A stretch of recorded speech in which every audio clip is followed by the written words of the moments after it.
K. Jones.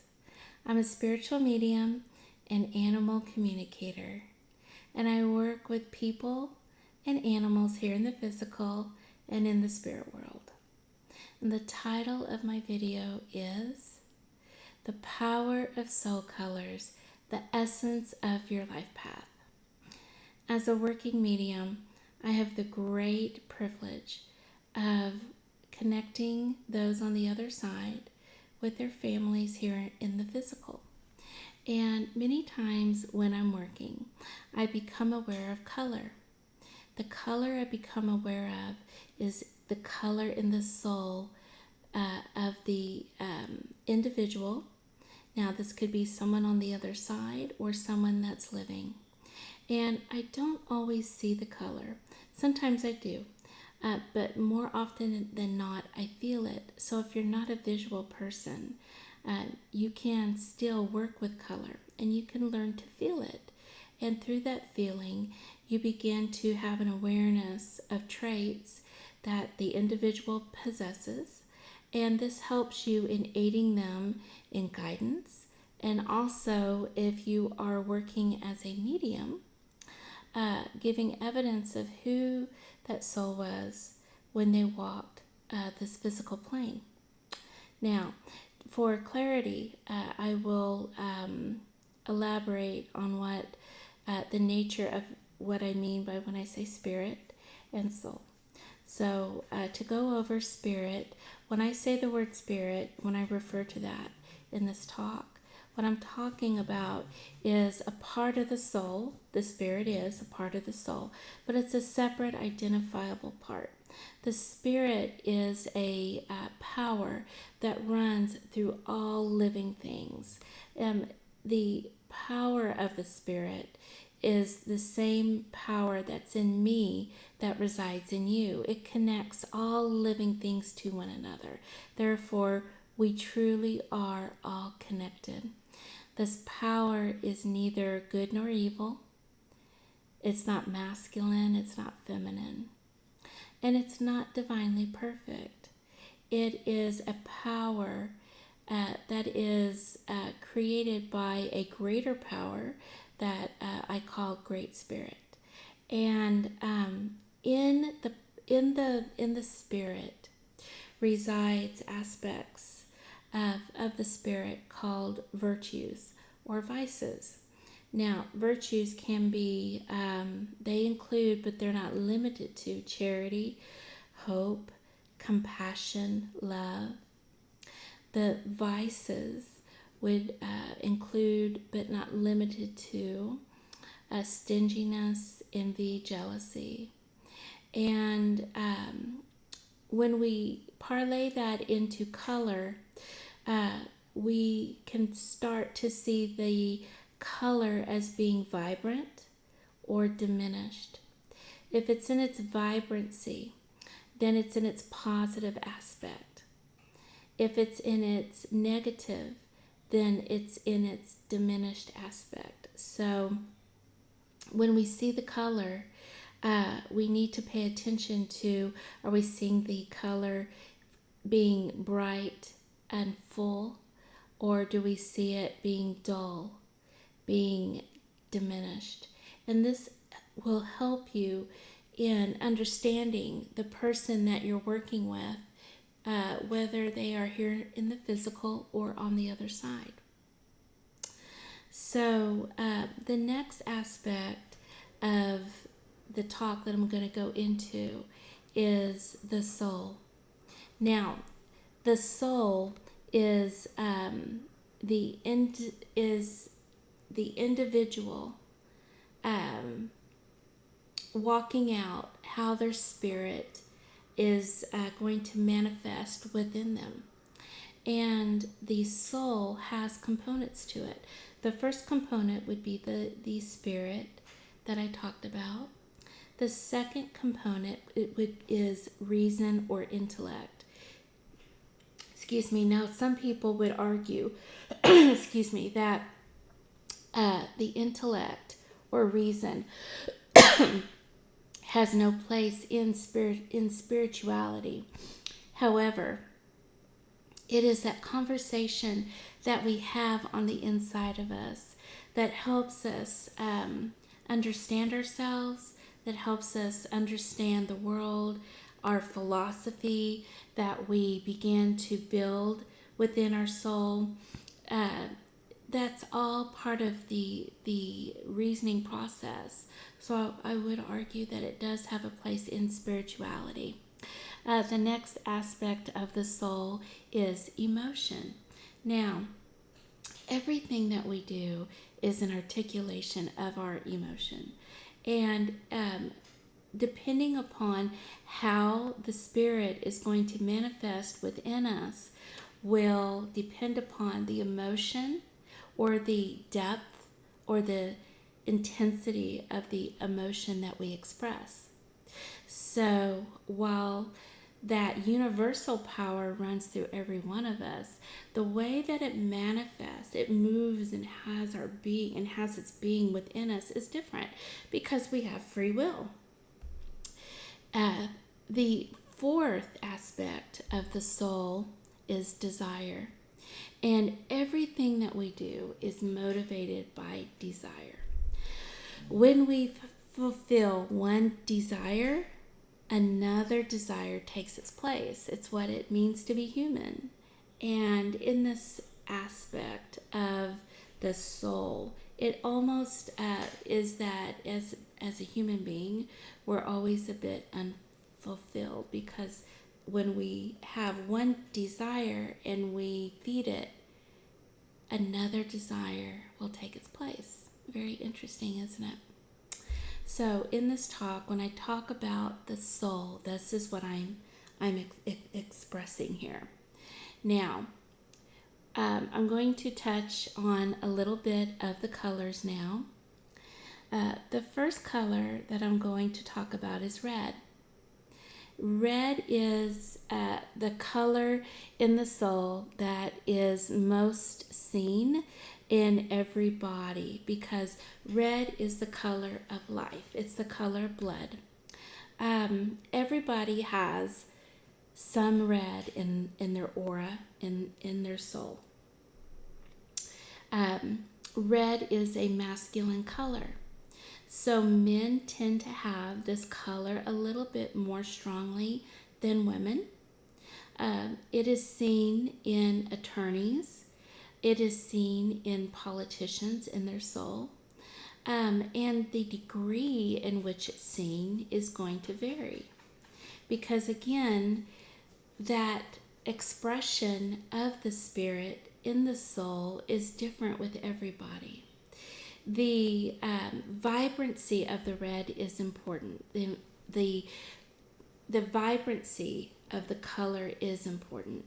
When we see the red in its vibrant color, then if it's the most dominant color in the soul, then we know we have an individual, if it's in its vibrancy, that is serving others, that is making a difference in the world. So if they're a lawyer, they're putting their own needs in the back, and they are putting others in front, and they're being a true servant. You see this color a lot denoted in church art. We see it in the Catholic Church, in the clergy, when they wear the red hats and the red capes, because it is the color of love. It's the color of sacrifice, and it is a vibrant red. So when we see it in cardinals, we see that beautiful red color, you see.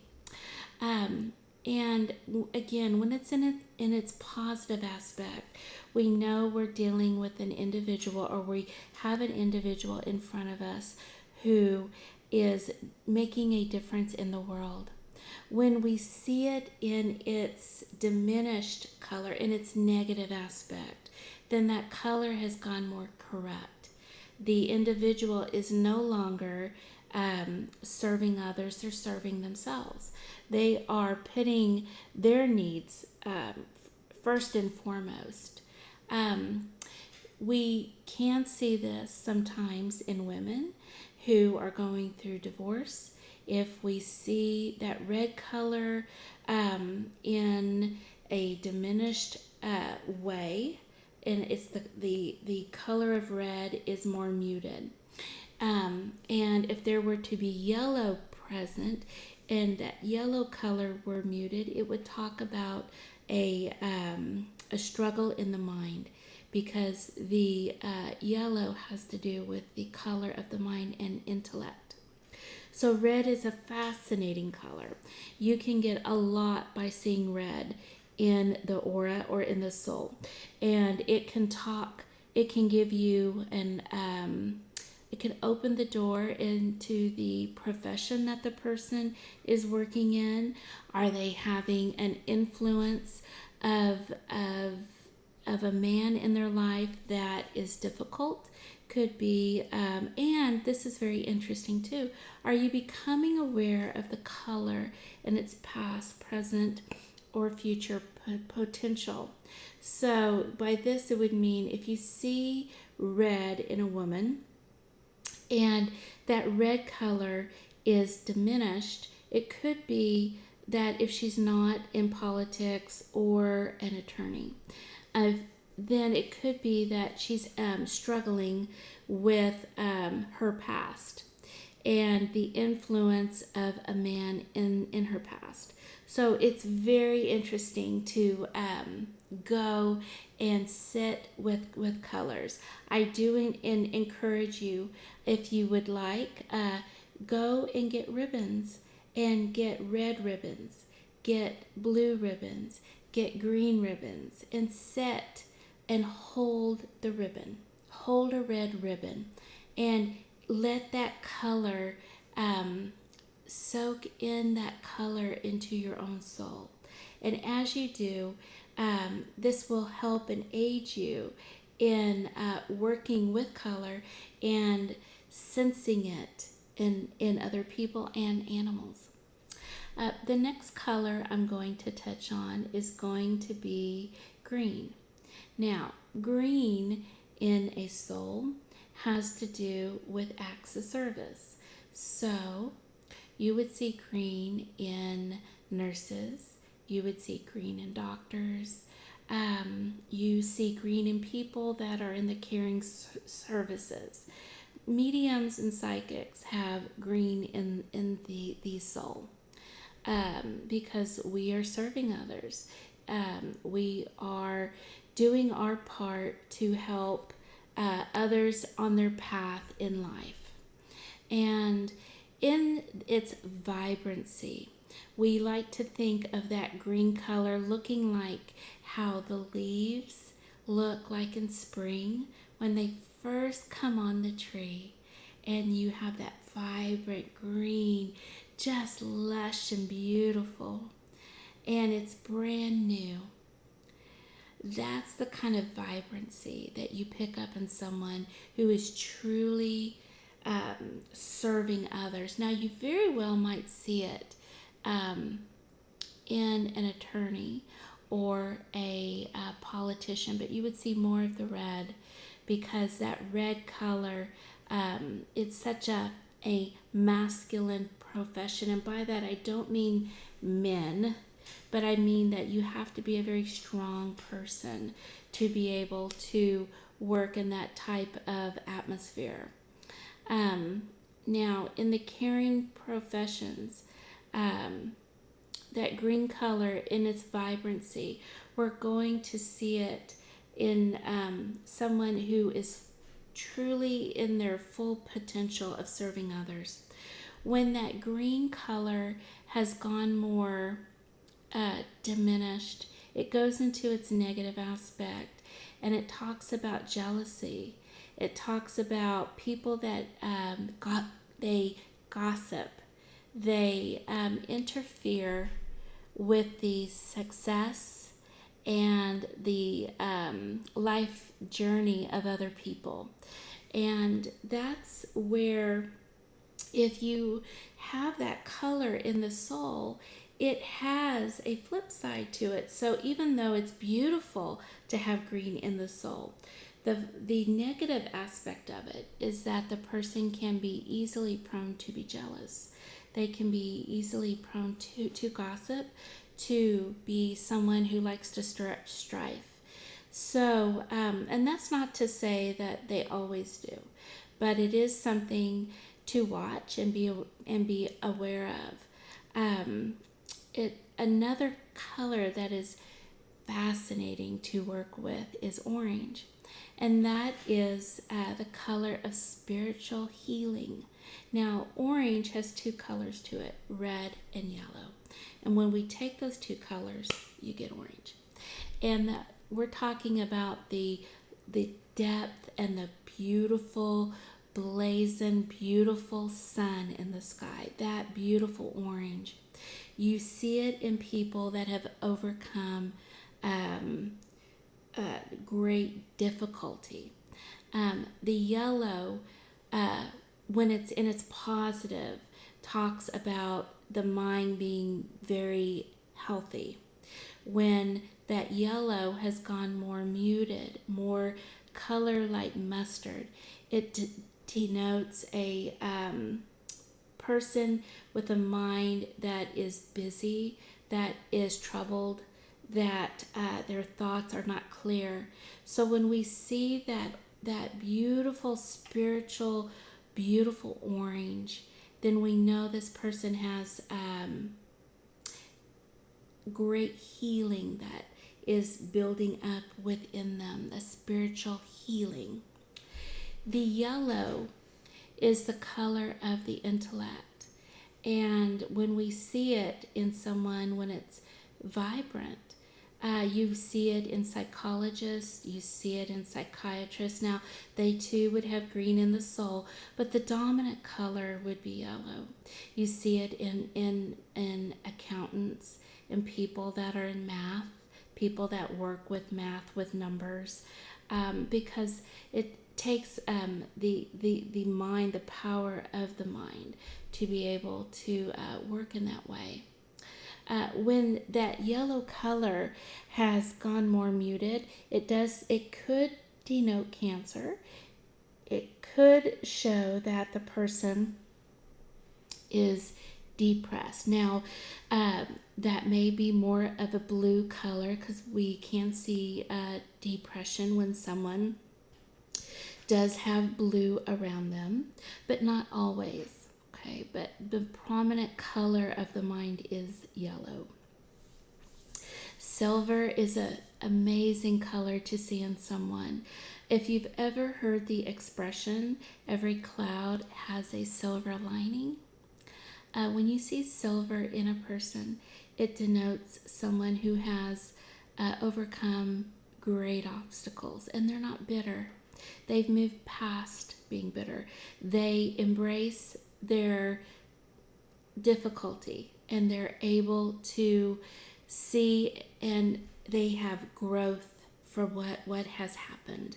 They may not appreciate everything that happened to them, but they're able to understand and have learned what that adversity brought them.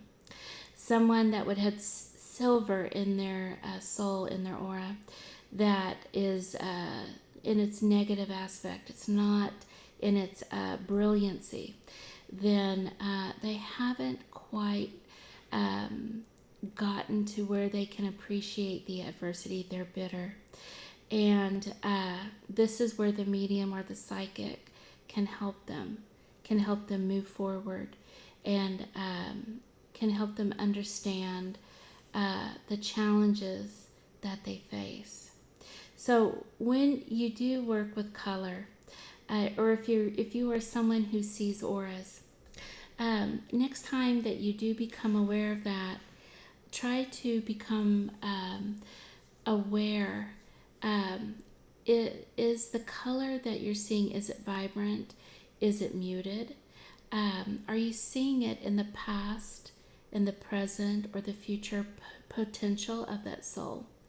If you are a medium, if you become aware of the color in the soul of the person on the other side, this can give you great evidence to help their loved ones here in the physical know that that soul lives on, Again, the body is corruptible, not the soul, and you retain your intelligence even after death. So if you would like to learn more about color, if you are interested in about the power of soul colors, if you're on the right path in life, what colors are contained within your soul, please feel free to contact me. I would like to thank Ozark Research Institute for having me share this talk with you. And it is my sincere hope that you know that you are loved, and that I love you, and that you matter, and you have a beautiful place in this world. And I encourage you to spend time in meditation and find out exactly what you're here to do and inspire others. Thank you so much for listening to this talk, and take care. Bye-bye.